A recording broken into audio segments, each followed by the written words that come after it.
Shalom, shalom.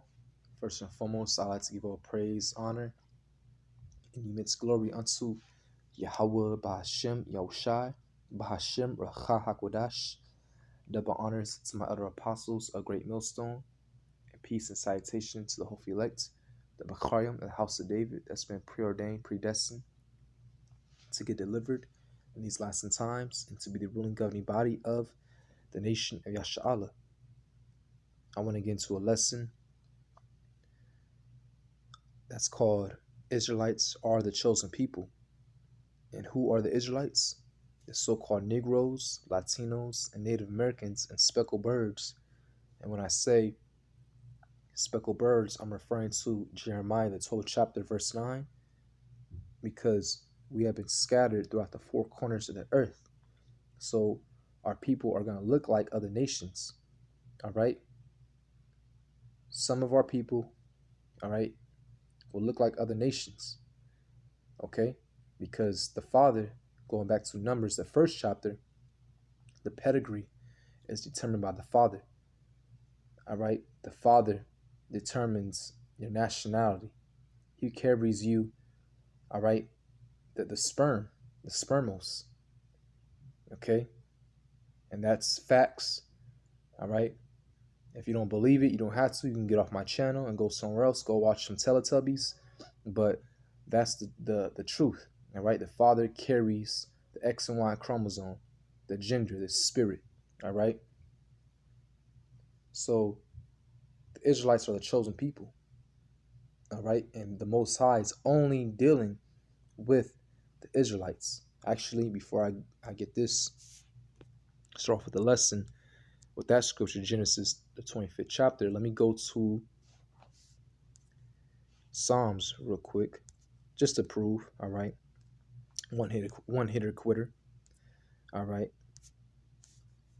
Because you have a lot of false doctrines out there that God is dealing with everyone when that's not the case. Psalms 147, verse 19, and mind you, they will never read this in your church. He sheweth his word unto Jacob. Who is Jacob? The progenitor of the Israelites. His name was changed to Yasha'Allah, Israel. All right, Yasha'Allah in the Hebrew, meaning he is a prince of power. All right, he got that name when he wrestled, after he wrestled the angel. His statutes and his judgments unto Israel. He hath not dealt so with any nation. And as for his judgments, they have not known them. Praise ye the Lord. So if you believe that the Most High is dealing with all nations, you are a liar, an anti-Hamashiach, or you want to say an antichrist, and you will be destroyed. Point blank, period. All right? If you have a problem, hey, well, that's too bad. Okay? So this is Genesis 25th chapter, verse 20. And Isaac was 40 years old when he took Rebekah, the daughter of Bethuel, the Syrian, of Padanaram, the sister to Laban the Syrian. And Isaac entreated the Lord for his wife because she was barren. And the Lord was entreated of him. Actually, give me 1 second. Slakia about that. Anyways, back to, all right, the verse. Genesis 25, verse 21. And Isaac entreated the Lord for his wife because she was barren, and the Lord was entreated of him. And Rebekah, his wife, conceived. And the children struggled together within her. And she said, if it be so, why am I thus? And she went to inquire of the Lord. There were twins in her womb. And the Lord Yahweh said unto her, 2 nations are in thy womb, and 2 manner of people shall be separated from thy bowels. And the one people shall be stronger than the other people, and the elder shall serve the younger. And when her days to be delivered were fulfilled, behold, there were twins in her womb. And the first came out red all over, like an hairy garment, and they called his name Esau. In the Hebrew, Ashashua, meaning wasted away he is. Why is that? It's going to explain. And after that came, well, actually, it just said it, because he came out red. All right? He had no melanin. Okay? Notice how it only described Esau and not Jacob. meaning the physical attributes. Okay? It only described Esau. He came out red. He had no melanin. His blood was showing forth. And what people are walking around on the earth today that resemble that? All right? I'll let you, you know, find the answer. I'll let you meditate and think upon that. All right? For brothers that know this already, you already know. Okay? But anyone that's new, all right, just take a guess. Okay? Just take a guess. All right? And it says, and after that came his brother out, and his hand took hold on Esau's heel, and his name was called Jacob. And Isaac was 60 years old when she bare them. And the boys grew, and Esau was a cunning hunter, a man of the field, and Jacob was a plain man, dwelling in tents. You see, it described Esau's character, his characteristics. All right, who likes to go hunting? Deer and you know, duck. All right, not just for survival, but just for the hell of it, just for sport. Okay, and it said Jacob was a plain man, dwelling in tents. That's definitely Israel, man. All right, Negroes, Latinos, and Native Americans. We like to say what? We chilling. All right. And it says, and Isaac loved Esau because he did eat of his venison. So he would, catch deer, cook it, and his father loved that. All right. And him being the firstborn, okay. Because Isaac, was, doing everything right by the law, so to speak. But Rebecca loved Jacob. All right. Because she knew, all right, who was the chosen. Okay. She knew. Give me 1 second. Salakia, give me 1 second. Again, Salakia, I had to eliminate all distractions, But yeah, so Rebecca loved Jacob because she knew who the promise would go to. All right. She knew who the promise would go to, you know. And just, speaking as a man, Rebecca was, most likely observing, the two boys when they were growing up, Esau and Jacob. And you can just see how Esau treats his parents today. I hate you, mother. I hate you, mom. All right. You know, uh, they're very evil, even at a young age. All right. Very malicious. And Israelite children, loving, all right, adorable, talented, okay, because we're the sons of God, all right, righteous. She knew that. I'm pretty sure she was observing, and Esau just had wicked intentions even from a young age. And Esau and Jacob was always righteous. All right, just speaking as a man, all right. And it says, and Jacob sought pottage, and Esau came from the field, and he was faint. And Esau said to Jacob, feed me, I pray thee, with that same red pottage, for I am faint. Therefore was his name called Edom. All right. Adawam, meaning red. And Jacob says, sell me this day thy birthright. And Esau said, behold, I am at the point to die, which is BS. And what profit shall this birthright do to me?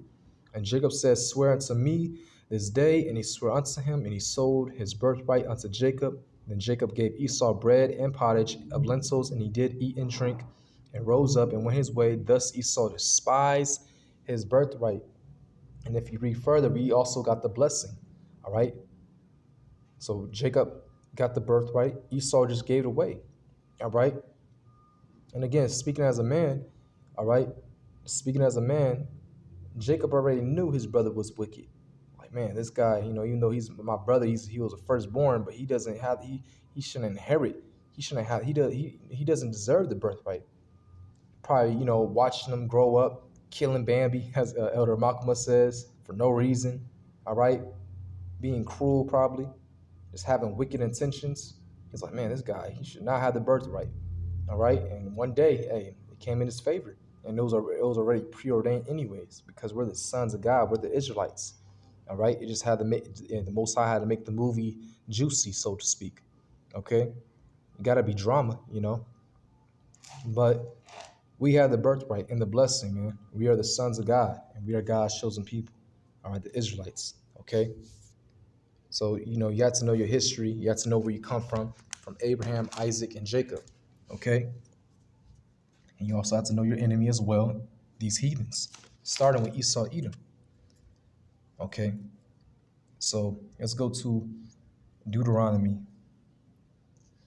chapter 7, verse 6. And it reads, "For thou art an holy people unto the Lord thy power. The Lord thy power hath chosen thee to be a special people unto himself above all people that are upon the face of the earth." All right? So we're a special people unto the Most High, Yahweh, Bahashem Yahushua. He has chosen us to be a special people upon the face of the earth. He chosen us out of all the families of the earth. You see? And this is why, it says that we're the salt of the earth, we're the progenitor, we're the former of all things. We damn near created all the inventions, all right? Esau took a patent and lied and said he created it. But just look up black inventions, Native American inventions, all right? Latino inventions, okay? The car you drive, that was made by Israelites. The internet you're using, an Israelite, all right? A lot of these things are made by Israelites, man, if not all right? And we were literally the last families upon the earth to be established, you know? And look how quickly we multiply upon the earth and how great we became, all right? Really, these heathens, some of them actually have had a 1,000-year head start. If you look at the history, by the time it got to Abraham, you already had the Egyptians set up 1,000 years ahead of us, all right? So we are truly a great people, man, all right? It says, "The Lord did not set his love upon you, nor chose you because you were more in number than any people, for you were the fewest of all people," right? We started because we were the last ones to be established. But because the Lord loved you, and because he would keep the oath which he has sworn unto your fathers, hath the Lord brought you out with a mighty hand and redeemed you out of the house of bondmen from the hand of Pharaoh, king of Egypt. All right? So the Lord will keep his oath that he made with our forefathers, Abraham, Isaac, and Jacob. And what did he say? That he would multiply us, all right, as the stars of heaven. And we will be blessed, all right? And we will rule everything. And everything will be ours, okay? Because truthfully, everything belongs unto Yahweh Shai. And us being joint heirs, all right, we will inherit everything our Lord gets, okay? Genesis chapter 22, verse 17. It says, "And that in blessing I will bless thee, and in multiplying I will multiply thy seed as the stars of heaven, and as the sand which is upon the seashore, and thy seed shall possess the gates of his enemies. And in thy seed shall all the nations of the earth be blessed, because thou hast obeyed my voice." All right? So we're going to be blessed, all right? We're going to be literally multiplying, man, for eternity, all right? So much so we're going to have to travel out, to the universe, okay? We're going to be a blessed people, man, all right?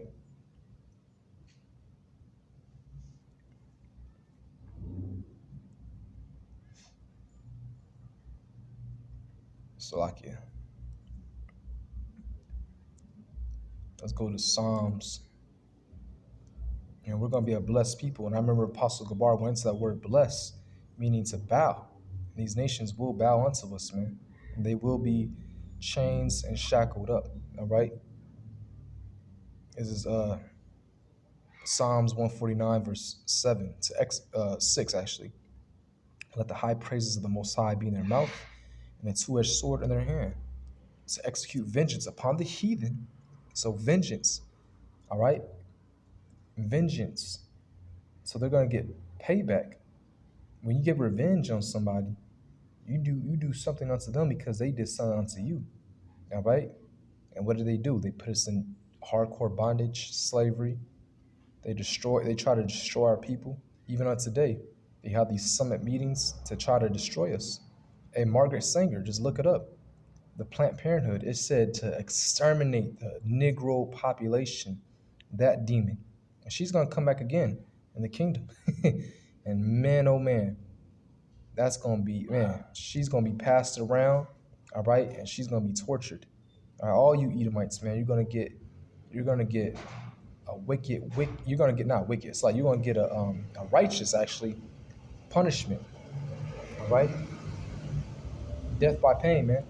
It says, and punishments upon the people to bind their kings with chains and their nobles with fetters of iron. That's slavery. To execute upon them the judgment written, this honor have all his saints. Praise ye the Lord. All right. So, hey, man, that's what we're going to inherit, you heathens, as it says in Psalms, the second chapter. We're going to inherit you heathens. All right. You're going to be subjects unto us. Okay. And you're going to know that the Israelites are the chosen people. The Negroes, Latinos, Native Americans, the ones you hate and despise so much, are actually God's chosen people. Even Hitler said this in his book, Mein Kampf. All right. Or Mein Kampf. All right. If I pronounce that right. It said that if you look into that book, he was talking to a soldier and said that America has God's jewels. And the soldier inquired and said, "What do you mean?" He said that the Negroes are the real Jews. All right. They're actually God's people, you know?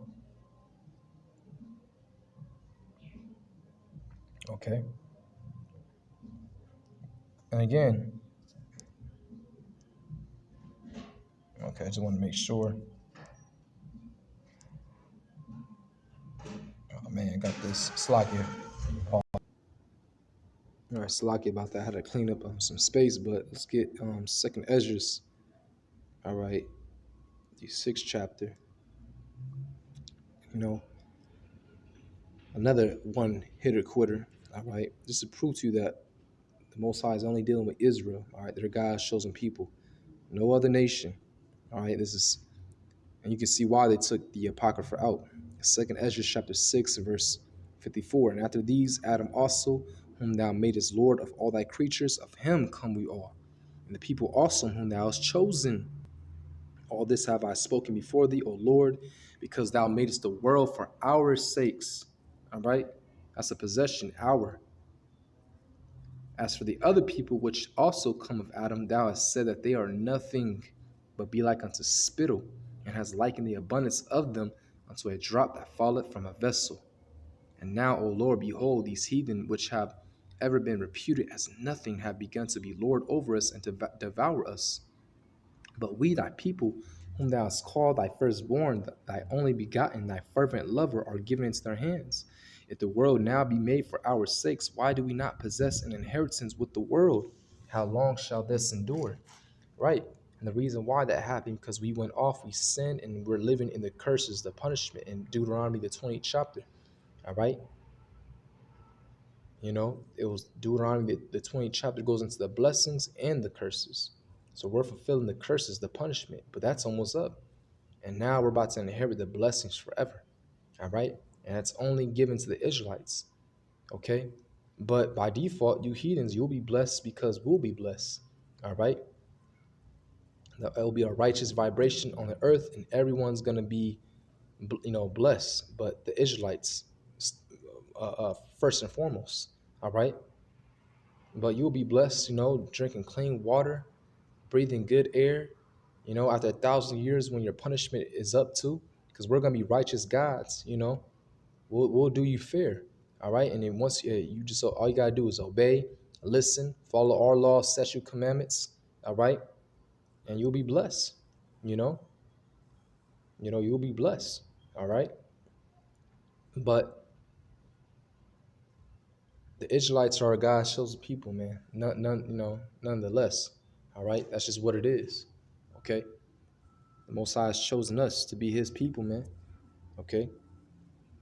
So, Lord willing, this lesson was edifying. I like to give all praise, honor, and immense glory unto Yahweh, Bahashem, Yahushai, Bahashem, Rachahakodash, the honor to my apostles, a great millstone, and peace and citation to the hopeful elect.